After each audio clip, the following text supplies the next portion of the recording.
Oi, lindezas, tudo bem? E aí, como é que está aquele exercício da semana passada? Saber ouvir, saber falar, saber o que retemos daquilo que ouvimos e saber e racionalizar o que falamos. É um exercício difícil. Eu falo que é para eu ver se eu escuto também, porque é complicado, né? Mas vamos, é do iniciozinho, é da tentativa e da boa vontade que a gente pode conseguir melhorar, tá? Então nós vamos para o capítulo 24. Chama-se O Impressionante Apelo. É interessante a gente lembrar aí, né, de quando é que foi mais ou menos escrito o livro Nosso Lar, né? Foi bem próximozinho lá da guerra que a gente vai ver aqui nesse capítulo, né? Essa comunicação com relação ao que estava acontecendo no nosso planeta.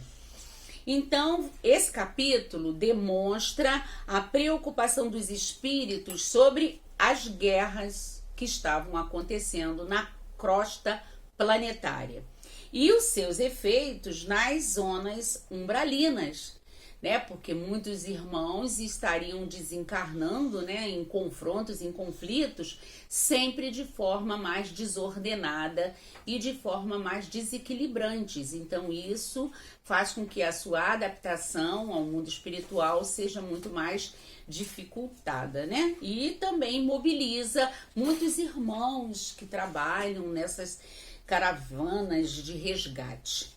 Então, na casa de Lísias, ouve-se uma melodia sublimada, que é interrompida pela chamada do repórter da emissora Posto 2 de Moradia, colônia ligada às zonas inferiores, que se debate com as consequências da guerra, quer dizer, a Segunda Guerra Mundial, que foi de 1939 a 1945.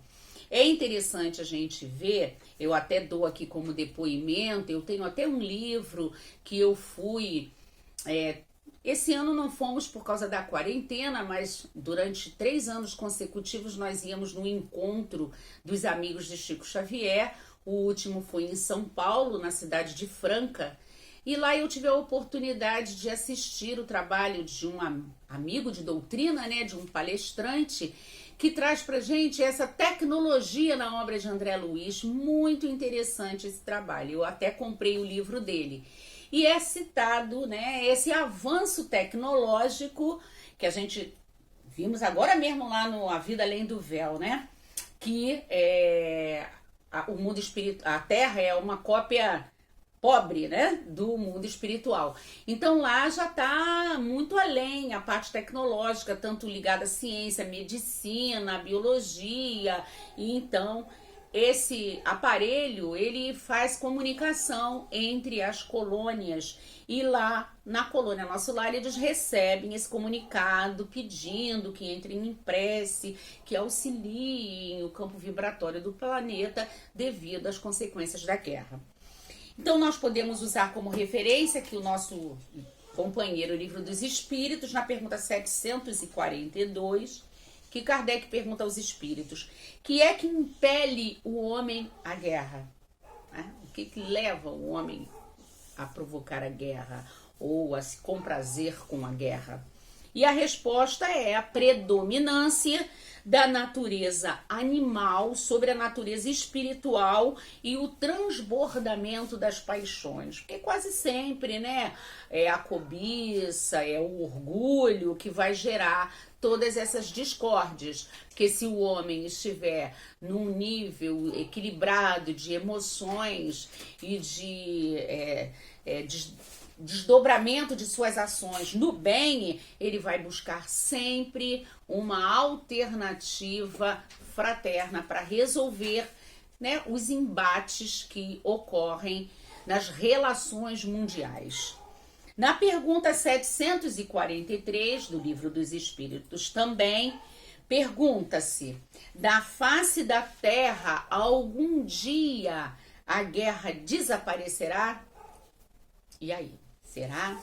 A resposta dos espíritos para Kardec é sim, quando os homens compreenderem a justiça e praticarem a lei de Deus. Nessa época, todos os povos serão irmãos.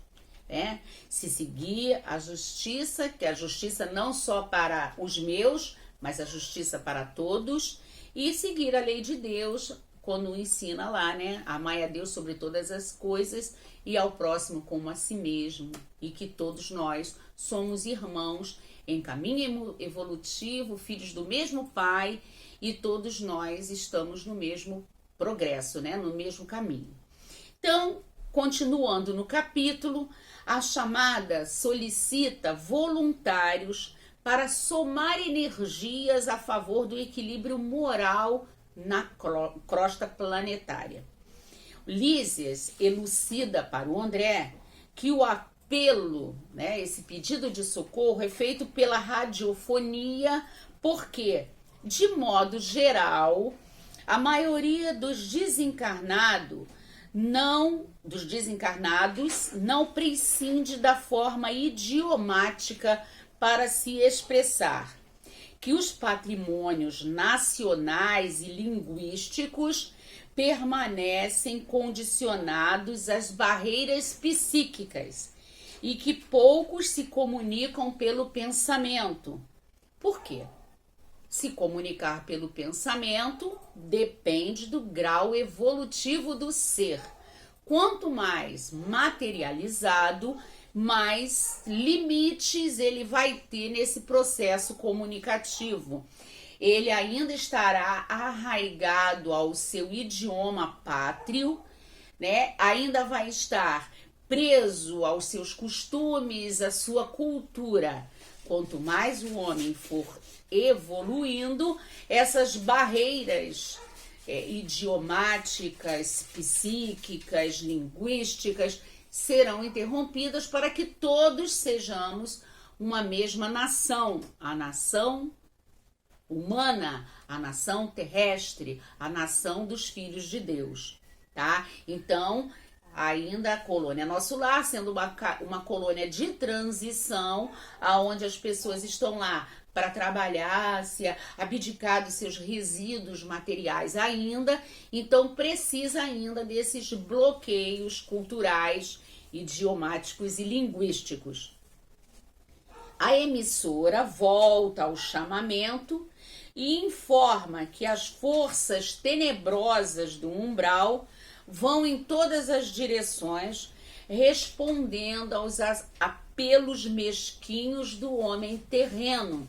Então, a colônia, a parte da colônia Nosso Lar, que a gente sabe que é bem próxima ali ao umbral, esses habitantes do umbral que ainda estão em teor evolutivo inferiorizado, eles não bloqueiam os apelos do sofrimento, da revolta, do desejo de vingança. Eles absorvem essas influências e se entram em desequilíbrio também em todas as direções, querendo aderir também a esse movimento de revolta.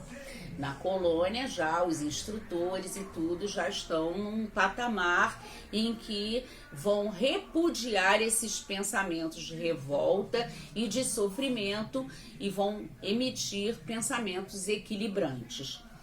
Continuando, invoca o amparo das poderosas fraternidades da luz que presidem os destinos da América, quer dizer, os espíritos, que já estão num patamar evolutivo, que trabalham em nome de Deus, comandando, auxiliando os continentes do planeta, tá?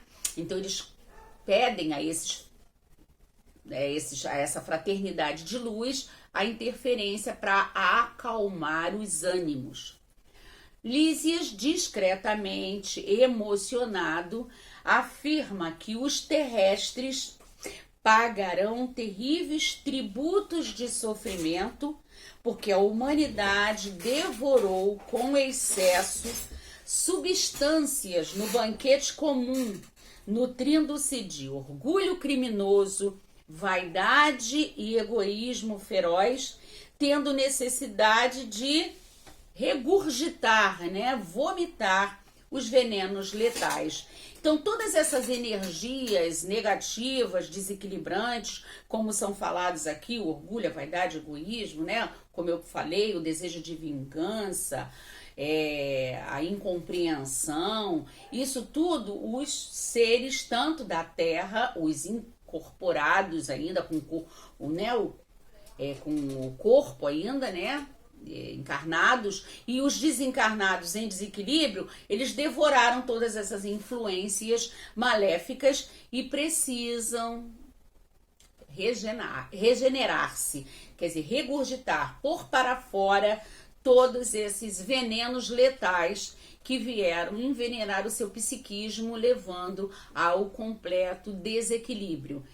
E a gente vê, né? A gente sabe, quando a gente lê os livros de história, quando a gente vê os filmes, o quanto foi letal para a humanidade todos esses desequilíbrios, esses conflitos que ocorreram na história da humanidade. Muito obrigado, tenham uma excelente semana.